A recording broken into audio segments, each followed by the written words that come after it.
Hello दोस्तों, नमस्कार। मैं मनु पवार। जो मेरे नियमित व्यूवर्स हैं उन्हें तो मालूम ही है कि अपने YouTube चैनल पर मैंने उत्तराखंड के दिलचस्प चुनावी किस्सों पर एक सीरीज शुरू की है। इस एपिसोड में आज एक नया किस्सा लेकर आपके सामने हाजिर हुआ हूं। ये वो किस्सा है जब उत्तराखंड के मुख्यमंत्री बनाए गए बीजेपी के भुवन चंद्र खंडूरी को अपने उपचुनाव के लिए एक निर्दलीय विधायक से सीट खाली करवाने में पसीने छूट गए थे। खंडूरी तब लोकसभा के सांसद थे, लेकिन सीएम बनने के बाद उन्हें 6 महीने के भीतर विधायक चुना जाना जरूरी था। इसके लिए उपचुनाव होना था, लेकिन उपचुनाव तब होता जब कोई सीट खाली होती या कराई गई होती। खंडूरी की एक सीट पर नजर थी, लेकिन उस सीट पर जीतकर आया एक निर्दलीय विधायक खंडूरी के लिए अपनी सीट छोड़ने को तैयार नहीं हुआ। उसके बाद जो हुआ वो बहुत अनोखे किस्म का किस्सा है, और इस वीडियो में वही किस्सा मैं आज आपके सामने साझा करने जा रहा हूं।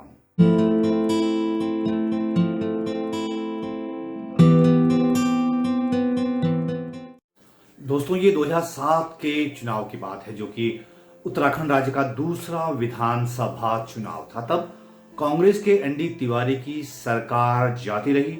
उसके बाद बीसी खंडूरी के नेतृत्व में बीजेपी ने सरकार बनाई, और उस चुनाव में हालांकि बीजेपी को बहुमत नहीं मिला था, लेकिन अपने दम पर बीजेपी की 70 में से 34 सीटें आई थी।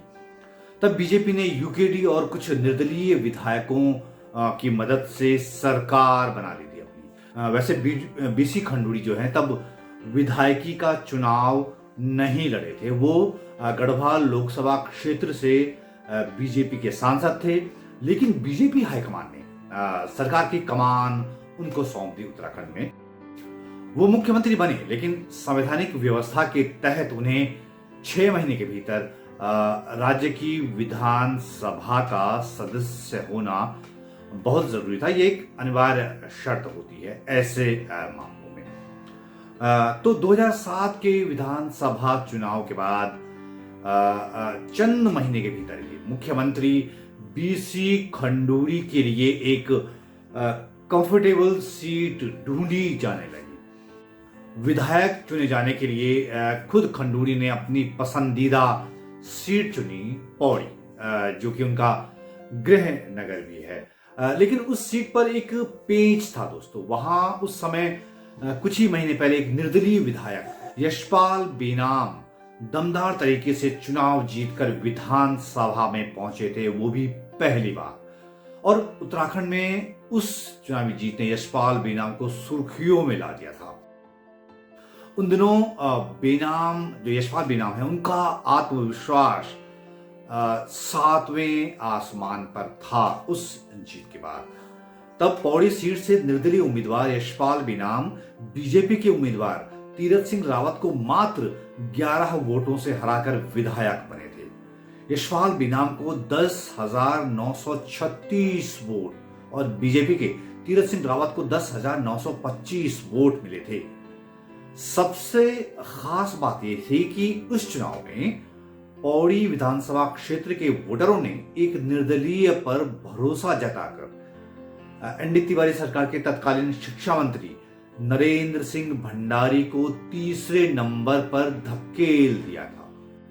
निर्दलीय उम्मीदवार यशपाल बेनाम उस चुनाव में राज्य के कैबिनेट मंत्री नरेंद्र सिंह भंडारी और बीजेपी के तीरथ सिंह रावत जैसे दिग्गजों को हराकर वो चुनाव जीते थे।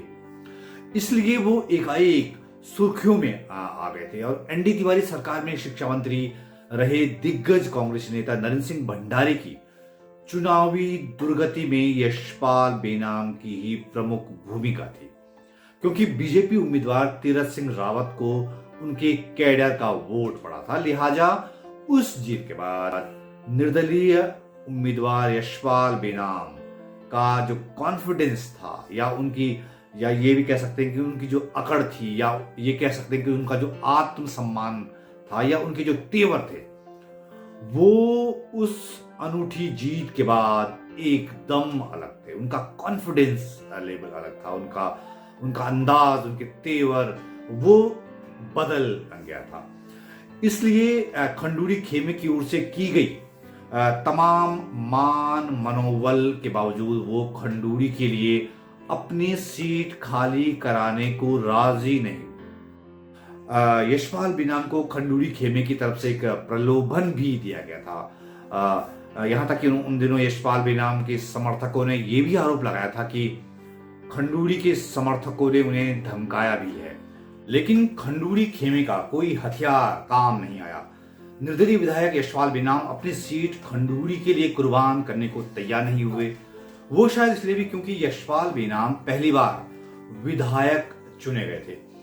उससे पहले वो पौड़ी नगर पालिका के अध्यक्ष थे और अपने काम काज से धाक जमा चुके थे, लेकिन इस विधानसभा वाली राजनीति में उनका करियर शुरू ही हो रहा था। उन्हें लगा कि शुरुआत में ही समझौता कर दूंगा तो शायद लंबी रेस में जाना संभव नहीं हुआ। तो यशपाल बीनाम खंडूरी के आगे नहीं झुके। उन्होंने पौड़ी से उपचुनाव जीतकर विधायक बनने की मुख्यमंत्री बीसी खंडूरी की हसरत पूरी नहीं होने दी, मगर संवैधानिक बाध्यता थी और मुख्यमंत्री को कहीं ना कहीं से तो चुनाव लड़ना ही था। फिर हुआ ये कि खंडूरी के सलाहकारों ने एक जबरदस्त दांव चला। उन्होंने पौड़ी गढ़वाल जिले की धुमाकोट विधानसभा सीट से कांग्रेस के विधायक lieutenant general retired Tejpal Singh Rawat यानी टीपीएस रावत पर डोरे डाले।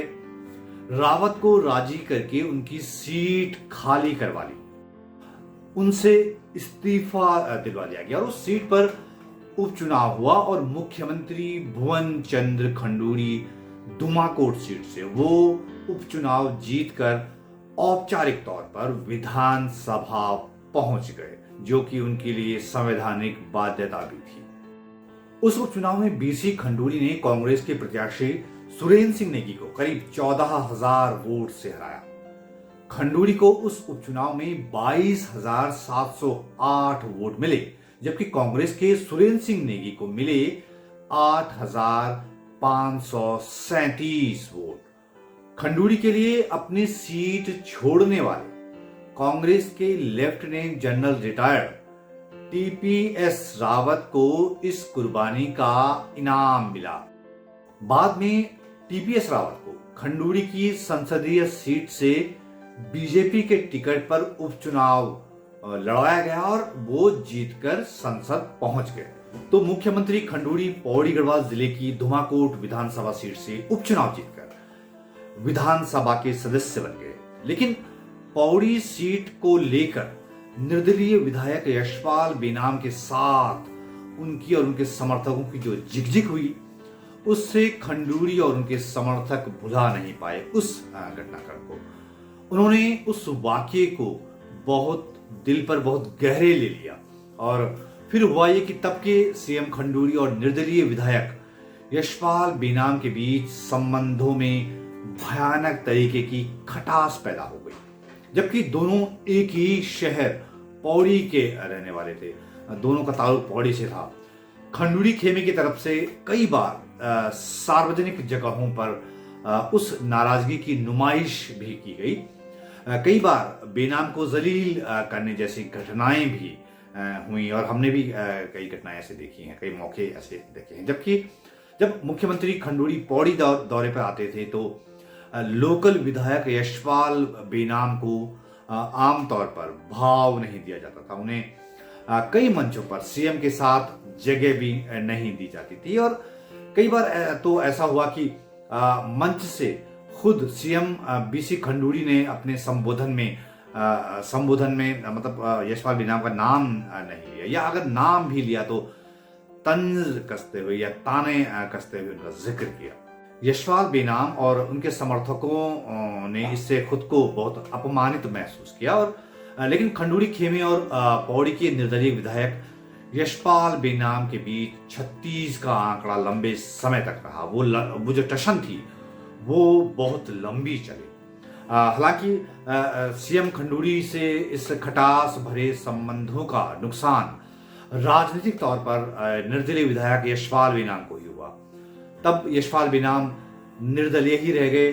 उनसे खंडूड़ी ने सरकार चलाने में समर्थन भी नहीं दिया, जबकि दूसरे निर्दलीय विधायक उनकी सरकार को समर्थन दे रहे थे। तो इस एपिसोड की वजह से यशपाल बेनाम को खंडूड़ी सरकार में तवज्जो नहीं मिली, यानी खंडूड़ी खेमे ने उनके साथ पूरी सियासी खुंदक निकाली।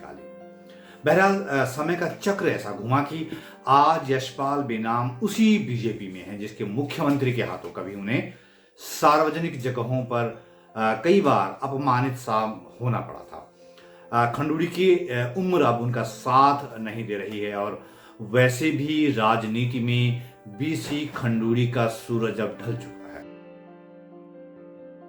तो दोस्तों, उत्तराखंड के चुनावी किस्सों में आज इतना ही। जल्द ही एक नया किस्सा लेकर हाजिर होऊंगा। मुझे जरूर बताइएगा कि ये वीडियो आपको कैसा लगा। बहुत जल्द किसी दूसरे कद्दावर नेता से जुड़ा कोई रोचक किस्सा आपसे साझा करूंगा, लेकिन उससे पहले आपको करना यह है कि नीचे जो सब्सक्राइब बटन है उस पर क्लिक करना है। उसके बगल में जो घंटी आइकन, बेल आइकन है, उस पर भी क्लिक करेंगे तो आपको मेरे हर नए वीडियो की नोटिफिकेशन पहले ही मिल जाएगी और वो वीडियो आप इत्मीनान से देख पाएंगे। तो दोस्तों, इस वीडियो को देखने के लिए आपका बहुत बहुत धन्यवाद और जल्द मिलते हैं एक नए वीडियो के साथ। नमस्कार।